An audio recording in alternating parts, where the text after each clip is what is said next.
আলহামদুলিল্লাহ। আসলে আমি আল্লাহর সুযোগ দিয়েছে, আমি আল্লাহ রাসূলের রওজা শরীফ জিয়ারত করেছি আমার মাকে নিয়ে, আমার ভাই বোনদের নিয়ে। আর আমাকে একটা দোয়া আমাকে একটা দোয়া শিখিয়ে দিয়েছিল যখন আমি যাই। মানে আমি বলি, আমি আবার ফেরত আসি। আমাকে একটা আমাকে একটা আমল শিখিয়ে দিয়েছিল যাওয়ার আগে। আমাদের এক বুজুর্গ ব্যক্তি। তো উনি বলছিল, সর্বপ্রথম যখন আপনি আল্লাহর ঘর দেখতে যাবেন, তখন যে দোয়া করবেন, চোখ দিয়ে প্রথমে দেখার পর যে দোয়া করবেন সেই দোয়াটাই কবুল হবে আপনার। তো আমাকে বলেছিল যে, আমি বললাম তখন কি দোয়া করা যায় প্রথমে? তো মানুষ তো জান্নাত চাইবে, আল্লাহর কাছে মাপ চাইবে, তাই না? তো আমাকে বলেছিল কি দোয়া করা যায়। আমি বলেছিলাম, হয়েছে কি, আমি কথা কি স্টপ করবো নাকি বলবো? আচ্ছা। তো উনি আমাকে শিখিয়ে দিয়েছিল যে কি দোয়া করলে ভালো হবে।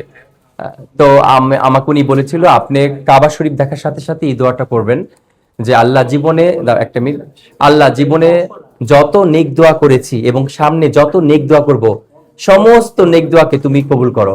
মানে কাবা শরীফ দেখার সাথে সাথে এই দোয়ার মধ্যে হয় কি, সমস্ত দোয়া চলে আসে। জীবনে যত নেক দোয়া করেছি এবং সামনে যত নেক দোয়া করব, সমস্ত দোয়াকে আল্লাহ কবুল করো। বলছে কাবা দেখার সাথে সাথে এই দোয়াটা করবেন, তাহলে এই দোয়ার মধ্যে সমস্ত দোয়া চলে আসে।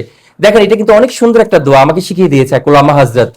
তো এইটাই কিন্তু আমি করেছি, পাশাপাশি আমার মায়ের জন্য, আমার বোনের জন্য, সবকিছু মিলে সবার জন্য দোয়া করেছি। তো আগে আমি অনেক বছর নাচ করেছি, নৃত্যশিল্পী ছিলাম। আমি বিকারুন্নেসা স্কুলের অ্যাথলেটিক্স রাষ্ট্রীয় প্রোগ্রামগুলো আমি করাতাম, যেখানে তত্ত্বাবধায়ক সরকারের আগে ফখরুদ্দিন যে উনি ছিলেন, ওই সময় আমি রাষ্ট্রীয় প্রোগ্রামগুলো আমার আমার কোরিওগ্রাফিতে হয়েছে দেশের। তারপর হচ্ছে আমি আরো বিভিন্ন প্রতিষ্ঠানের টিচার ছিলাম, as a dance choreographer and dance teacher, এবং আমার বেদ ছিল ভারতনাট্যম। যখন আমি উমরা করে আসি, উমরা করে আসার পর তখন আম্মু বললো যে, এখন থেকে আর নাচটা করো না। তো এখন তো উমরা করে আসছো, নাচটা এবার এখন স্টপ রাখো নাচটা। তো যখন আম্মু বললো কথাটা, তখন আমি বাফার খুব running teacher, third year, fourth year, final year বাফাতে আমি ক্লাস নেই। তখন ওই মুহূর্তে আমি রিজাইন দিলাম যে, না, আমি আর করতে পারছি না, আমাকে কিছুদিন ছুটি দেন। তো ওই যে মায়ের কথা যে নাচ আর করো না, এখন উমরা করে এসছো, তারপর থেকে নাচ আমি এখন আর রেগুলার কন্টিনিউ করছি না। তবে যেহেতু নাচ ছোটবেলা থেকে শিখেছি, আমরা কিন্তু একদম গোড়া শিল্পী, যেটাকে বলা হয়, রক্তে মিশে আছে একটা শিল্পত্ব ব্যাপারটা। তো দেখা যায় ওইটা এখনো ভুলতে পারি না। হ্যাঁ, আল্লাহ টুটাফাটা মেহনত করছি, এখন মিডিয়াতেও টুটাফাটা আসছি, কাজ করছি। হ্যাঁ, দুইটা মিলেই কাজ করছি, যেহেতু আমার এটা প্রফেশন, এই জন্য এটা আমার মিডিয়াতে করতে হয়। যেহেতু আমি ফ্যাশন গ্রুমিং এগুলো শিখে আসছি, সেহেতু আমার এই প্রফেশনে আছি দেখে এটা আমার করতে হয়। আর এছাড়া আমার পার্সোনাল লাইফ খুবই সাদামাটা।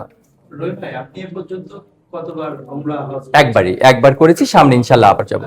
যেহেতু নবী সাল্লাল্লাহু আলাইহি ওয়াসাল্লামের রওজা জিয়ারত করেছেন, তখনকার সময় এমন কোন স্মৃতি ছিল কিনা, এবং প্রথম দর্শনে আপনার কেমন লেগেছে? উফ, ওইটার মানে প্রথম দর্শনটা, ওইটা আমি ভাষায় প্রকাশ করতে পারবো না, এত সুন্দর লেগেছে। মানে আমার জীবনের শ্রেষ্ঠ সুন্দর মুহূর্ত ওই সময় ছিল, যখন আমি নাকি আহ, যখন আমি কাবা শরীফের দিকে তাকাই আর মা ভাই বোনদেরকে নিয়ে যখন যাই, হঠাৎ দেখি কালো আল্লাহর কাবা ঘরটা। তো ওইটা আমার কাছে এত বেশি ভালো লেগেছে, যেটা আমি ভাষায় প্রকাশ করতে পারবো না। আলহামদুলিল্লাহ, শুকর আলহামদুলিল্লাহ। আমি আবার যেতে চাই, প্রশ্নটা ছিল বারবার যেতে চাই। রাসূলুল্লাহ সাল্লাল্লাহু আলাইহি ওয়াসাল্লামের